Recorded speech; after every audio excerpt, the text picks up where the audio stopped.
పిల్లలకి ఇష్టమైన పన్నీర్ రోల్ని హెల్తీగా ఇంట్లోనే చేసేద్దామా?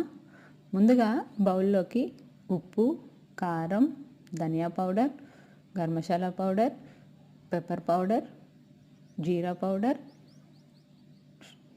కసూరి మేతి, కొంచెం పసుపు, సన్నగా తరిగిన పచ్చిమిర్చి ముక్కలు, కొత్తిమీర సన్నగా తరిగినది, దానిలోనికి కొంచెం పెరుగు వేసుకొని అన్నింటినీ కూడా బాగా కలుపుకోవాలి. ఈ స్పైసెస్ అన్నీ బాగా కలిపిన తర్వాత పన్నీర్ని చిన్న క్యూబ్స్గా కట్ చేసుకున్నాను. సైజ్ అనేది మీ ఇష్టం, మీకు నచ్చినట్టుగా కట్ చేసుకోవచ్చు. ఆ స్పైసెస్ అన్నీ కూడా పన్నీర్ ముక్కలకి బాగా కలిసేలాగా కలుపుకొని ఒక 15 మినిట్స్ పక్కన పెట్టుకోవాలి.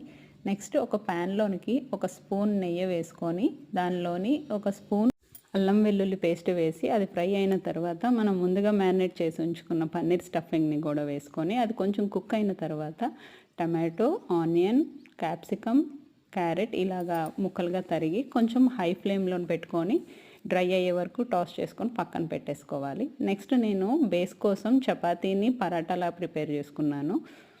ఇలా చేసుకుంటే ఏంటంటే ఈవినింగ్ స్నాక్గా తినొచ్చు, మార్నింగ్ బ్రేక్ఫాస్ట్గా కూడా తినేయచ్చు హెల్తీగా.